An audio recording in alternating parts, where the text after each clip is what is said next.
इस लोकशाही बचाओ सभा की अध्यक्षता कर रहे आदरणीय अध्यक्ष जी, मंच पर उपस्थित कांग्रेस के वरिष्ठ नेता और महाराष्ट्र सरकार में मंत्री बाला साहब थोराट जी, उनके साथ उपस्थित हैं महाराष्ट्र सरकार में मंत्री अमित भाई देशमुख जी और यूथ कांग्रेस के महाराष्ट्र के अध्यक्ष विश्वजीत तांबे जी। सही नाम बोले हैं ना? नया परिवार है, सदस्यों का नाम याद करने में थोड़ा वक्त लगेगा।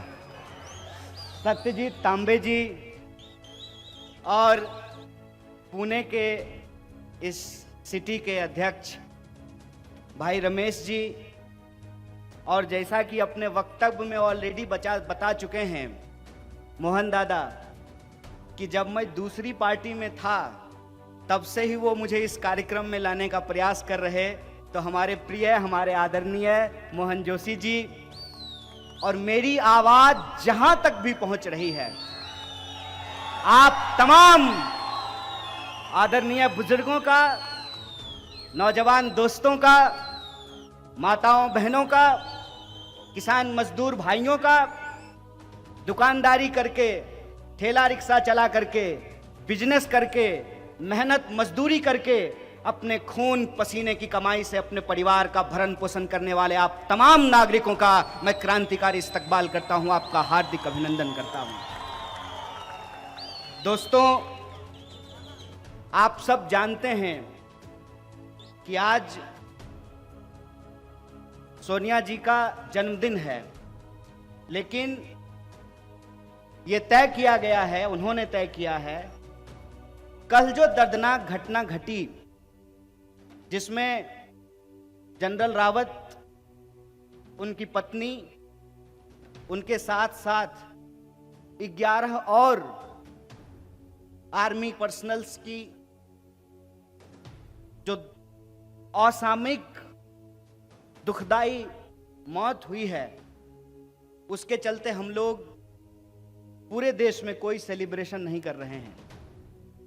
मैं अपनी बातचीत आपके बीच रखूं उससे पहले हम लोग इस कार्यक्रम की शुरुआत में भी तमाम मृतक परिवारों के प्रति अपनी श्रद्धांजलि व्यक्त किए हैं, और हम उनके परिवार के प्रति अपनी संवेदना व्यक्त करते हैं। और हमें उम्मीद है कि बिना किसी देरी के यह एक गंभीर हादसा है, और देश के प्रमुख पद पर बैठे हुए व्यक्ति, और आप जानते हैं कि हमारे देश के तमाम प्रमुख लोग हेलीकॉप्टर चॉपर का ही इस्तेमाल करते हैं। दूध का दूध, पानी का पानी, जो भी स्थिति है वो देश की जनता को पता चलेगा। लेकिन इस दुख की घड़ी में हम एक जिम्मेदार विपक्ष के तौर पर सरकार के साथ खड़े हैं, परिवार के साथ खड़े हैं और अपनी संवेदना व्यक्त करते हैं। जैसा कि मैंने आपको कहा कि कोई सेलिब्रेशन नहीं होगा, लेकिन ये लोकशाही बचाओ सभा पहले से निर्धारित थी, इसलिए इस कार्यक्रम को पूर्ववत ही रखा गया है। मैं इसमें कुछ बातें आपसे साझा करूं, उससे पहले मैं दिल की कुछ बात आपको कहना चाहता हूं। पहली बात तो ये, इस बार पुणे आकर के कुछ विशेष अच्छा लग रहा है। पिछली बार आए थे तो ऐसा लग रहा था कि अपने ही देश में वीजा लेकर के आए हैं, इतनी सुरक्षा थी। बाल गंधर्व भवन में आना हुआ था, खुले में मंच है, खुले में आप लोग हैं, हम भी खुले दिल से आपसे कुछ बात करना चाहते हैं। इसमें बस बाधा एक है कि मुझे मराठी नहीं आती है, तो मैं आपसे हिंदी में बातचीत करने की इजाजत चाहता हूं, आपका आग्रह चाहता हूं। अभी मैंने कोशिश की थी एक टीवी के पत्रकार को मैंने मराठी में वो सवाल पूछ रहे थे, मैं हिंदी में जवाब दे रहा था। मुझे मराठी बोलने नहीं आती है लेकिन समझ में आता है। और जिस तरीके से मैं महाराष्ट्र आता हूं, क्योंकि इस मिट्टी पर, इस भूमि पर आकर एक विशेष प्रकार का गौरव प्राप्त होता है। आपको यह सोच करके ही आपके रोंगटे खड़े हो जाते हैं कि आप पुणे की उस धरती पर खड़े हैं जो धरती छत्रपति शिवाजी महाराज की धरती है। आप उस धरती पर खड़े हैं जहां पर एक से एक वीर और विभूति ने जन्म लिया है। ये गोखले साहब की धरती है, ये तिलक साहब की धरती है। और इस देश में सामाजिक न्याय की कोई लड़ाई, सामाजिक न्याय का कोई इतिहास डॉक्टर बाबा साहब भीमराव अंबेडकर और ज्योतिबा फूले के बिना पूरा नहीं होता है। यह वो जगह है जहां सावित्रीबाई फूले ने महिलाओं के लिए पहला स्कूल शुरू किया था। ऐसी ऐतिहासिक नगरी, ऐसी ऐतिहासिक मिट्टी पर आकर के दिल खुश हो जाता है। और जब मुझे मोहन दादा ने बताया कि कांग्रेस भवन में कार्यक्रम है, उस भवन में कार्यक्रम है जिसका शिलान्यास महात्मा गांधी ने किया है, ये बोलते हुए मैं आपको बता नहीं सकता हूं कि मैं कितना पुलकित हूं, मैं कितना खुश हूं। और अगर मैं अपने साल भर के पूरे कार्यक्रम को देखूं, जितना बार बिहार जाता हूं लगभग उतना ही बार महाराष्ट्र भी आ ही जाता हूं। आप सब इतना स्नेह और प्रेम देते हैं, इसके लिए मैं आपका आभार व्यक्त करता हूं। और आज जिस मुद्दे पे हम लोग बातचीत के लिए आए हैं, लोकशाही बचाओ सभा। लोकशाही ऐसा क्या हो गया है भाई कि उसको बचाने का जरूरत पड़ रहा है? यह सवाल अक्सर हमसे हमारे कई भाजपाई मित्र पूछते हैं। भाजपाई लोगों से भी मेरी दोस्ती है, क्योंकि मेरा यह मानना है कि हर बीमार का इलाज करना जरूरी है।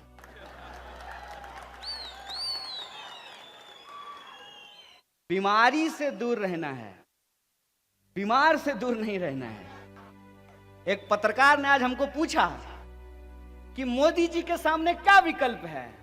हमने कहा कोरोना का टीका ढूंढा गया है, बीमारी का इलाज ढूंढा जाता है, विकल्प नहीं ढूंढा जाता है।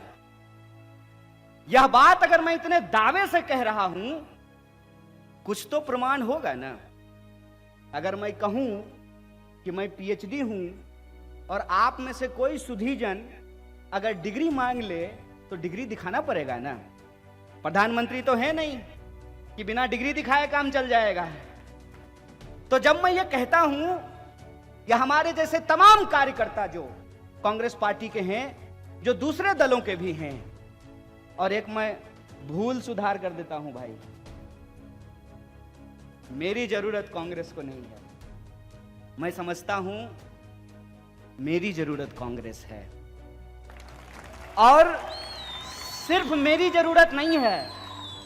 अगर सिर्फ मेरी जरूरत होती तो जब मैं कांग्रेस पार्टी ज्वाइन कर रहा था तो मेरा बचपन का एक दोस्त है, एकदम लंगटिया दोस्त, मतलब चड्डी बड्डी, वो फोन करके बोला क्या डील हुआ है।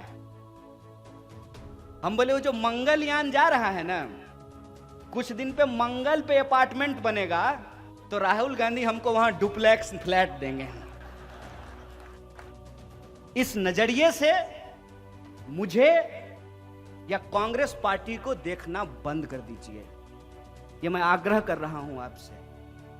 मैं हो सकता है कि शकल से आपको बेवकूफ लगता हूं, लेकिन मैं हूं नहीं।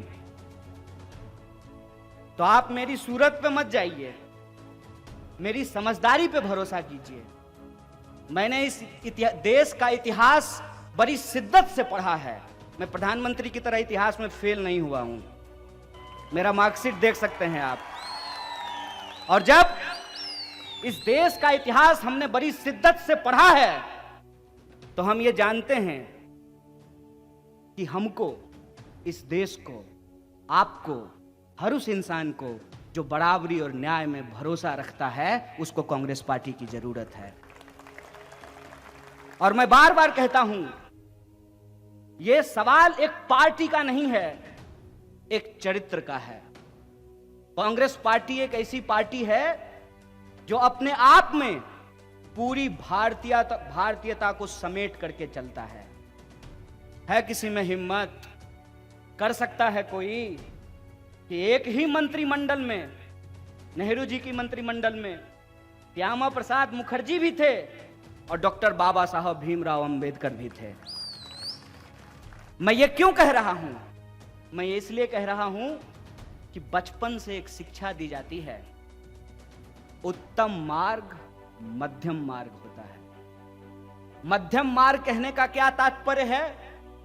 अति अच्छी नहीं होती है। ज्यादा चीनी खा लीजिएगा डायबिटीज हो जाएगा।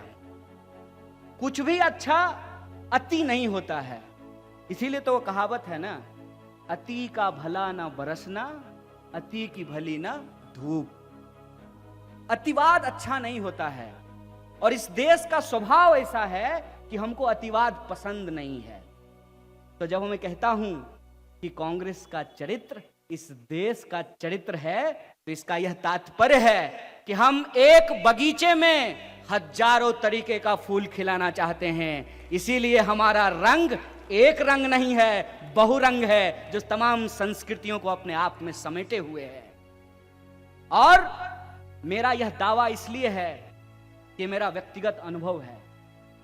एक मित्र ने कहा, प्रशंसा में, मोहब्बत में अक्सर जुबान फिसल जाती है। कभी कभी आशिक कहता है कि झील सी आंखें हैं। आंख ही है भाई, झील नहीं है। तो ऐसा होता है, प्रशंसा में हम अतिशयोक्ति कर जाते हैं, ये दिल मांगे मोर टाइप से। सच ये है कि आज इस देश के नौजवानों को, जिनको देश से प्यार है, जो देश बचाना चाहते हैं, वो कांग्रेस पार्टी में आए, और जो देश बेचना चाहते हैं वो भाजपा में जाएं। इसमें कोई दो राय नहीं है। बिल्कुल आर पार की लड़ाई है। और मैं पिछले कई सालों से मैं अलग अलग मंच पे जाकर के भाषण दिया हूं। यहां दो गणमान्य बैठे हुए हैं। मोहन दादा कार्यक्रम में बुला रहे थे, आ नहीं पाए। लेकिन मैं पहले भी लातूर में देशमुख साहब के साथ, सांगानेर में थोराट साहब के साथ मंच साझा कर चुका हूं। क्योंकि मेरी यह समझदारी हमेशा से रही है कि यह देश बचाने का कार्य, लोकशाही बचाने का कार्य दल की भावना से ऊपर उठ करके करना पड़ेगा। लेकिन जहां तक नेतृत्व का सवाल है, नेतृत्व वही पार्टी कर सकती है जो पार्टी इस देश को समझती हो। नया नया घर बनवाइएगा, प्लम्बर का काम करवाइएगा, जब घर पुराना होने लगेगा ना, उसी प्लम्बर को ढूंढ करके लाइएगा, क्योंकि आपको पता है कि कौन से कोना पे पाइप कहां पे घुमा हुआ है, ये उसी प्लम्बर को पता है। जो इस देश को बनाया है, जिसने इस देश को आजादी दिलाई है, वही इस देश का महत्व समझता है, वही इस देश की आजादी को समझता है। कहते हैं ना, जाके पैर न फटे बिवाई, वो का जाने पीर पड़ाई। जिन्होंने बीएसएनएल नहीं बनाया, जिन्होंने रेलवे नहीं बनाया, जिन्होंने एयर इंडिया नहीं बनाया, जिन्होंने एलआईसी नहीं बनाया, उनको एक सेकंड नहीं लगेगा उसको बेच देने में। लेकिन जो बनाते हैं वो उसको बचाने की कोशिश करते हैं। और आप देखिए कि जब मैं ये दावा कर रहा हूं कि एक तरफ बेचने वाले लोग हैं, दूसरी तरफ बचाने वाले लोग हैं, आंख खोल करके देखिए, टीवी बंद करके देखिए, मोबाइल को ऑफ करके देखिए, अपने निजी जिंदगी में झांक करके देखिए कि आज हमारे जीवन की सच्चाई क्या है। टीवी आपको कुछ और दिखाएगा। तो बस मैं एक बात कह देना चाहता हूं, टीवी पर दिखने वाला हर बात सच नहीं होता है। रात को 12 बजे के बाद ताकत बढ़ाने वाली गोली का जो विज्ञापन आता है, बताइए वो गोली खा करके कितने लोगों का ताकत बढ़ा है।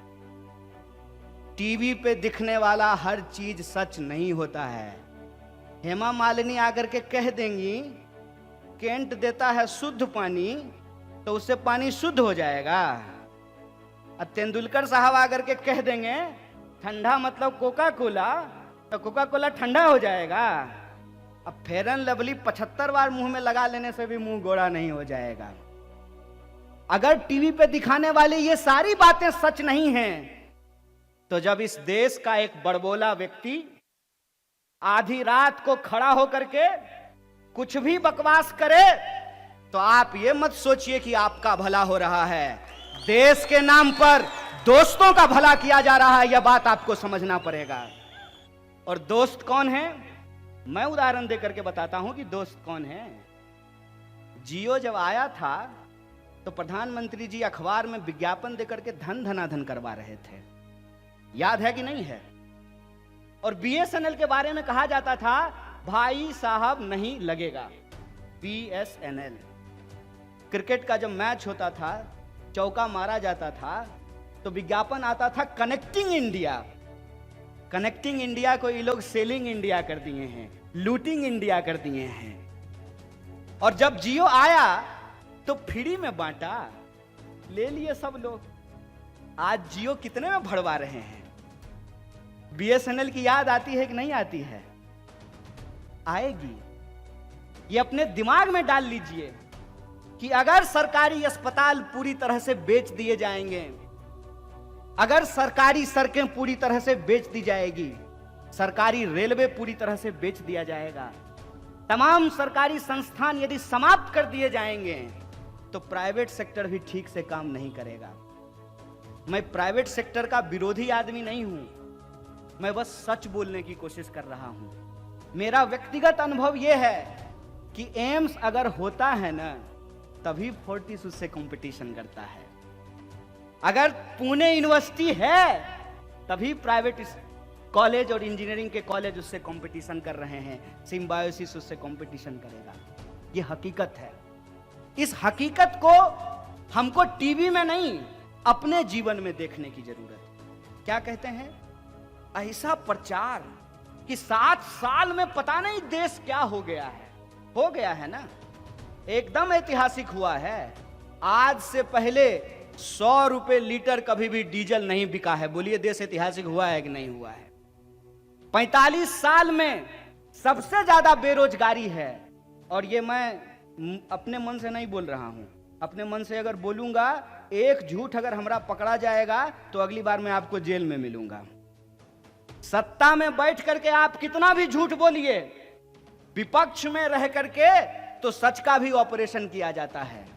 लेकिन सच की ताकत पे हमको भरोसा है, इसीलिए तो हम कहते हैं कि गांधी को मानने वाले इधर आ जाइए, और गांधी की हत्या करने वाले जो लोग हैं वो देश को आज बेच रहे हैं। जिनको देश में भरोसा नहीं है, संविधान में भरोसा नहीं है, वो उस तरफ चले जाइए। यह लड़ाई आर पार की लड़ाई है, और इस लड़ाई में अंततः सत्य जीतेगा, ये हमारा भरोसा है। और उसी भरोसे के साथ हम आज इस झंडे को थाम करके खड़ा हुए हैं। निजी जीवन को झांक करके देखिए, महंगाई आसमान छू रही है। डीजल, पेट्रोल, रसोई गैस, इनके कंपटीशन में सरसों तेल भी आ गया है। जब पेट्रोल बोला कि मैं 100 पर खड़ा हूं, चलो दिलदार चलो 100 के पार चलो, तो डीजल कहा कि हम भी 100 के पार हो जाएंगे। तो सरसों का तेल बोला कि क्यों, तुम दोनों मिल करके 100 हो, हम अकेले 200 के पार चले जाएंगे। सरसों तेल 200 रुपए लीटर बिक रहा है। टमाटर, आहा, बाजार में टमाटर देख करके हमको प्रधानमंत्री का लाल लाल गाल याद आ जाता है। खुद मशरूम खा करके मस्त हैं, जनता के बारे में पूछ ही नहीं रहे हैं कि भाई टमाटर 100 रुपए किलो क्यों बिक रहा है। यह आपके जीवन में रोज हो रहा है। मैं अपने मन से डेटा नहीं दे रहा हूं। आपके घर में लड़के लड़कियों ने इंजीनियरिंग किया होगा ना। पहले तो बीएससी करके नौकरी मिल जाता था, अभी तो इंजीनियरिंग करने के बाद नौकरी नहीं मिल रही है। मैं जबरदस्ती गलत बोल रहा हूं क्या? पहले वो लोग इंजीनियरिंग कर रहे थे तो नौकरी मिलनी शुरू हुई। अब इंजीनियरिंग करने के बाद एमबीए भी कर लीजिएगा तब भी नौकरी की गारंटी नहीं है। आपकी गाढ़ी कमाई आप अपने बच्चों के शिक्षा पे खर्च करते हैं। एलकेजी में बच्चा का एडमिशन कराने जाइएगा, अभी तो हमको हुआ नहीं है। ये सब परिस्थिति देख करके मैं बार बार सोचने लगता हूं। एलकेजी में बच्चा का एडमिशन कराने जाइएगा तो माता पिताजी का इंटरव्यू लेता है। अरे भाई, बच्चा पढ़ाना है, माँ बाप को थोड़ी पढ़ना है।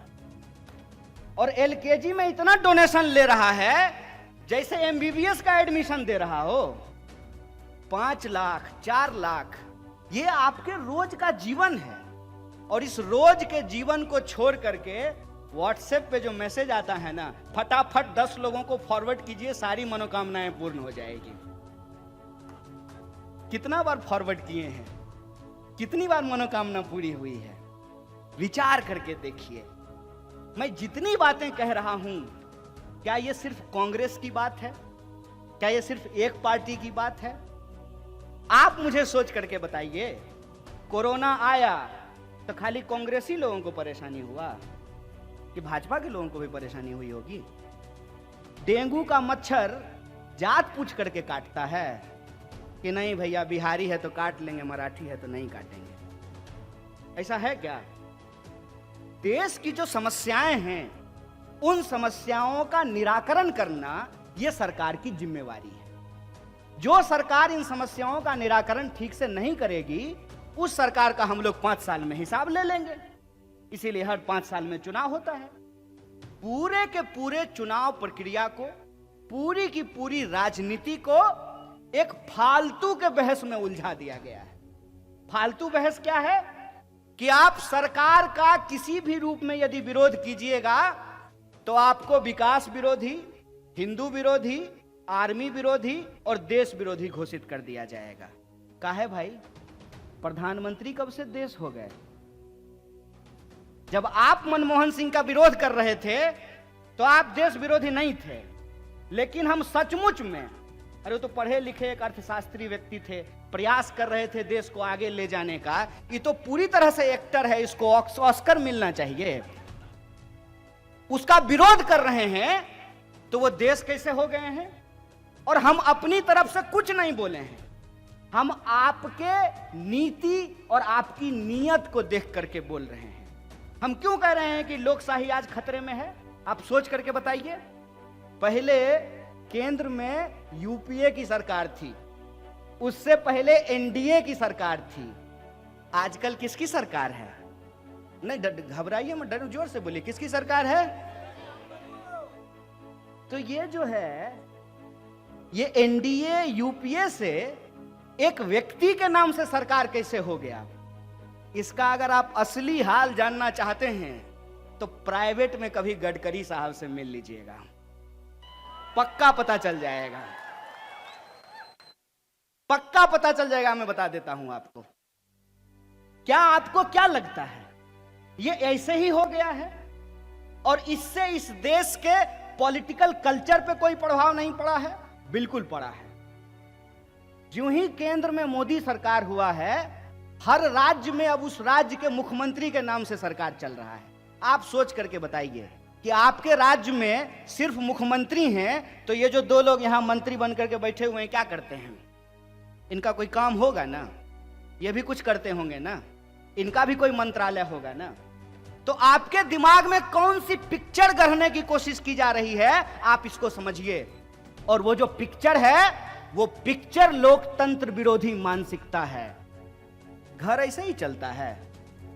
घर में सिर्फ पति होता है, पत्नी नहीं होती है, बच्चा नहीं होता है, माँ बाप नहीं होते हैं। फिर वही बात है, जो घर छोड़ करके भाग जाए उसको क्या पता कि परिवार क्या होता है। वो तो हर चीज में यही बोलेगा ना, मैं ही सब कुछ कर रहा हूं, मैं ही समय हूं, मैं ही ब्रह्मांड हूं, मैं ही ईश्वर हूं, यही बोलेगा ना। भाई साहब, इस देश की करोड़ों जनता ने उम्मीद से आपको वोट दिया। आपने जो वादा किया था वो वादा हमने एज इट इज खरीद लिया। अब सेल्समैन आएगा और कहेगा कि ये जो अगरबत्ती बनाने वाला मशीन है आप ले लीजिए, और उसका इतना प्रशंसा करेगा कि आपको भी लगेगा कि रोज पूजा करना है, रोज अगरबत्ती जलानी है, तो रोज मार्केट में जाकर के क्यों खरीदना है, ये मशीन खरीद लेते हैं। लेकिन जब सेल्समैन बेच करके चला जाए तो पता चले उसे अगरबत्ती बन ही नहीं रहा है, और तब दोबारा वो सेल्समैन आए और आपको अगरबत्ती का नहीं मोमबत्ती का फायदा गिनाना शुरू कर दे। तो आप सोचेंगे ना एक बार आपने टेलर को फुल पेंट सीने के लिए दिया, टेलर को गलती हो गई, टेलर ने गलती से उसको काट करके जो है हाफ पेंट बना दिया। जब आप फुल पेंट लेने के लिए गए तो टेलर जो है अपनी गलती नहीं मान रहा है कि साहब हमारा काम पे ध्यान नहीं था, काम करने के वक्त तो हम नेहरू कर रहे थे। प्रधानमंत्री आप हैं, अब बार बार याद नेहरू जी को करते रहते हैं। अरे आपको लोगों ने प्रधानमंत्री बनाया है, नेहरू जी को जब प्रधानमंत्री बनाया था, नेहरू जी इस देश को क्या दे करके गए हैं? अगर वो दे करके नहीं जाते, अगर आप कहते हैं, आपकी बातों में सच्चाई है, हालांकि हमको भरोसा नहीं है कि मैं रेलवे प्लेटफॉर्म पे चाय बेचता था, तो आप चाय नहीं भी बेच रहे होते, आप देश के प्रधानमंत्री नहीं बनते कि उस प्लेटफॉर्म को बेचने का आपको अधिकार मिल गया होता। ये नेहरू की काबिलियत है, ये लोकतंत्र की ताकत है ना, कि एक साधारण परिवार का व्यक्ति खड़ा होकर के देश के प्रधानमंत्री के बारे में बोल सकता है। ये लोकतंत्र की ताकत है ना, ये लोकतंत्र की ताकत है ना, कि एक गरीब का बच्चा भी देश का प्रधानमंत्री बन सकता है। ये लोकतंत्र की ताकत है ना। और उस लोकतंत्र को बनाने वाला जो इंसान है नेहरू, उस इंसान के बारे में दिन रात आप व्हाट्सएप पे गलत मैसेज फैलाते रहते हैं। अभी मैं जब आ रहा था यहां तो हमारे एक दोस्त ने हमको कहा कि तुम बिना मतलब ही जो है गांधी जी की हत्या का विरोध करते हो, तुमको पता है गांधी जी की हत्या क्यों कर दी गई? तो क्यों कर दी गई भाई? तो गांधी जी की हत्या इसलिए कर दी गई उनके हिसाब से कि गांधी जी पूर्वी पाकिस्तान और पश्चिमी पाकिस्तान के बीच में गलियारा देने को तैयार हो गए थे। हम माथा पकड़ लिए, बोले हे प्रभु कौन सा इतिहास पढ़े हो, ये सारा ज्ञान व्हाट्सएप पे फैला मिलेगा आपको। कुछ भी बोला जा रहा है देश के बारे में, कुछ भी बोला जा रहा है। देश के लोगों से बनता है। और आपसे पूर्व के जो नेता थे उन्होंने लोकतंत्र की हत्या नहीं की थी, उन्होंने लोकतंत्र को जिंदा रखा था। और उस लोकतंत्र को जिंदा रखने का ही नतीजा है कि आज हम खड़ा होकर के सवाल कर पा रहे हैं। इनको लगता है कि कुछ लोगों को पकड़ करके जेल में डाल देंगे, यूएपीए लगा देंगे तो लोग बोलना बंद कर देंगे। तो ऐ साहब, हम भारत के लोग हैं, 200 साल की अंग्रेजों की गुलामी के खिलाफ लड़े थे, तो आपके खिलाफ भी डट करके लड़ सकते हैं। यह हमारा चैलेंज है, यह हमारी चुनौती है, इसको याद रखिएगा। देश के अंदर जो माहौल है, जो परिस्थिति है, उसकी हकीकत हमको समझना पड़ेगा। टेलर को फुल पेंट सिलने के लिए दिए, अपनी गलती मानने के बजाय कह रहा है कि हाफ पेंट का जो है फायदा हमको गिनवा रहा है। 2014 में जो वादे किए गए थे, नेहरू जी उनका घोषणा पत्र नहीं तैयार किए थे ना, भाजपा वालों का, भाजपा के लोग ही तैयार किए थे ना। कौन बोला था? हम बोले थे कि भाजपा के लोग बोले थे कि हर साल 2 करोड़ नौकरी दी जाएगी, सबके खाते में 15 लाख रुपया पहुंचाया जाएगा, बेरोजगारी समाप्त होगी, गरीबी कम होगा, देश में खुशहाली आएगी। यही वादा किया गया था ना। और आज जब वादा पूरा नहीं कर पाए हैं तो उन सवालों का जवाब देने के बजाय कहते क्या हैं? अच्छा तो ये बताओ, मोदी नहीं तो कौन? तुम्हारे फुफ्फा मोदी नहीं तो कौन? ये बात पहले पूछे थे, मोदी नहीं तो कौन? लोकतंत्र में कभी भी विकल्पहीनता की स्थिति नहीं होती है, लोकतंत्र में विकल्प होता है। लोकतंत्र अगर बचेगा तो अपना विकल्प भी ढूंढ करके निकाल लेगा। इनकी साजिश यह है कि ये अभी केंद्र सरकार को मोदी सरकार बोलना शुरू किए हैं, एक एक करके इस देश के इंस्टीट्यूशंस के ऊपर अटैक कर रहे हैं। और मैं आपको गिनती के साथ बता सकता हूं, पार्लियामेंट की एक भी कमेटी काम नहीं करती है। किसान बिल जब आया तो क्या किसान बिल को किसी भी पार्लियामेंट की कमेटी में भेजा गया था? पार्लियामेंट में कोई बहस हुआ था?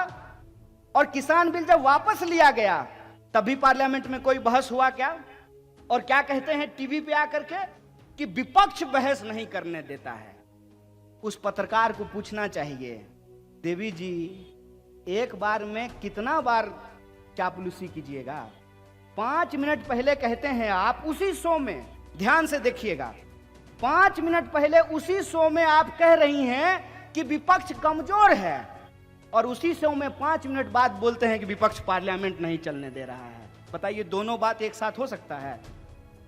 कि एक तरफ विपक्ष कमजोर भी है और दूसरी तरफ विपक्ष पार्लियामेंट नहीं चलने दे रहा है। एक तरफ विपक्ष के पास 60 सांसद हैं, हमारे पास 300 से ज्यादा सांसद हैं, कई बार जब मैं भाजपा के नारे को देखता हूं ना, लिखा रहता है बड़े से बैनर पर, अब की बार 300 पार, तो मुझे लगता है ये नारा नहीं है, धमकी है कि अगली बार बीजेपी जीत के आएगी तो पेट्रोल 300 रुपए लीटर मिलने वाला है। आप कहते हैं कि आपके पास ज्यादा सांसद है, हमारे पास कम सांसद है, आप पार्लियामेंट चलाना चाहेंगे और हम पार्लियामेंट नहीं चलने देंगे, ऐसा हो सकता है क्या? मतलब हम 50 लोग इतने ताकतवर हैं कि हम 300 लोगों को पार्लियामेंट में काम नहीं करने देते हैं? और अगर हम ऐसा हैं तो फिर यह बोलना बंद कीजिए कि विपक्ष कमजोर नहीं है, बोलिए कि विपक्ष ताकतवर है। साजिश क्या है? साजिश यह है कि इस देश में संवाद को शोर में तब्दील कर दिया जाए, और एक बार कोई चीज शोर में तब्दील हो जाएगी तो अपने आप इस देश का मुद्दा उस शोर में दब जाएगा। और जब आप टीवी खोलेंगे तो आप देखेंगे कि उस शोर में, उस चिल्लाहट में इस देश के लोगों के जो बुनियादी सवाल हैं वो कहीं ना कहीं दबते जा रहे हैं। कोई नहीं पूछ रहा है। 3 साल से ज्यादा हो गया है, रेलवे में भर्तियां नहीं आ रही हैं, एनटीपीसी में भर्ती नहीं आ रहा है, रोज कोई ना कोई सरकारी संस्थान बेचा जा रहा है। इस पे कोई प्रश्न नहीं पूछ रहा है। कोई नहीं प्रश्न पूछ रहा है कि ऐसी क्या परिस्थिति आई कि जब लॉकडाउन हुआ तो हजारों लाखों मजदूरों को पैदल जाना पड़ा 1000 किलोमीटर की यात्रा करके, और उस दौरान हजारों लोगों को अपनी जान गंवानी पड़ी। कोई ये सवाल क्यों नहीं पूछ रहा है कि हमारे टैक्स के पैसे से हमारा विकास करने के लिए आपके पास पैसा नहीं है, और लेकिन माननीय के उड़ने के लिए 8000 करोड़ का एरोप्लेन खरीदने के लिए आपके पास पैसा है। कोई ये सवाल सरकार से क्यों नहीं पूछना चाहिए कि भाई साहब आप कहते हैं कि पार्लियामेंट में बहस नहीं हो रहा है, तो नया पार्लियामेंट आप 20,000 करोड़ रुपए में क्यों बनवा रहे हैं? उस 20,000 करोड़ रुपए को अगर इस देश में जो इंजीनियर एमबी किए हुए लड़के हैं उनको अगर आप दे दीजिएगा लोन, तो यहाँ पे इंटरप्रेन्योर बन सकते हैं, नया बिजनेस शुरू कर सकते हैं, और हम अर्थव्यवस्था की दम पे, तकनीक के दम पे चाइना को मुकाबला कर सकते हैं। गाल बजाने से काम नहीं चलने वाला है। यह देश के सामने चुनौती है। देश के सामने चुनौती है कि देश और दुनिया बदल रही है तो राजनीति क्यों नहीं बदलनी चाहिए? बताइए। मैं दिल्ली से आया हूं, दिल्ली की हालत यह है, गलती से भी मत जाइएगा आप लोग। ऐसी हालत है कि दिल्ली उतरते ही आपको खांसी होनी शुरू हो जाएगी। दिल्ली की हवा इतनी पोल्यूशन वहां पे हो गया है, इतना ज्यादा गंदा हो चुका है। आप किसी भी शहर जाकर के देखिए, जो सैनिटेशन का प्रॉब्लम है, जो हेल्थ का प्रॉब्लम है, जो एजुकेशन का प्रॉब्लम है, उसको राजनीति से गायब कर दिया गया है। और इसकी साजिश क्या है? इसकी साजिश यह है कि लोगों के पास जो उनके डेमोक्रेटिक राइट हैं, एक एक करके उसको छीन लिया जाए। तो मैं एक आखिरी बात बोल करके अपनी बात को खत्म करूंगा। ये जिस भवन में हम लोग खड़े हैं, जिस पार्टी का खेस मैंने ओढ़ा है, उस पार्टी का दामन मैंने इसलिए थामा है कि कांग्रेस पार्टी इस देश की ऐसी पार्टी है जो समानता में भरोसा रखती है। और वो समानता में भरोसा यदि नहीं रखती तो क्या गोरा क्या काला, क्या पतला क्या मोटा, सबका वोट बराबर नहीं किया जाता। और सबका वोट यदि बराबर नहीं किया जाता तो नेता कभी भी हेलीकॉप्टर से उतर करके आपकी गंदी बस्तियों में, आपकी झोपड़ियों में वोट मांगने के लिए नहीं आता। संविधान के इस ताकत को समझा जाए, लोगों के इस ताकत को समझा जाए कि अगर संविधान बचेगा, लोकतंत्र बचेगा तो देश बचेगा। देश के लोगों से बनता है, और लोगों का जो व्यवहार है, लोगों की जो एकता है, उसको अगर कोई बचा सकती है तो वो कांग्रेस पार्टी बचा सकती है। इस मौके पे आप तमाम कांग्रेस के कार्यकर्ताओं को और वो तमाम आम नागरिक जो इस सभा में आए, उपस्थित हुए, उनको मैं अपना आभार व्यक्त करता हूं। और इस सभा के आयोजक मंडल को अपना धन्यवाद कहते हुए मैं अपनी बात को खत्म करता हूं। शुक्रिया। इनकलाब जिंदाबाद। जय हिंद, जय महाराष्ट्र। एबीपी माझा, उघडा डोळे बघा नीट।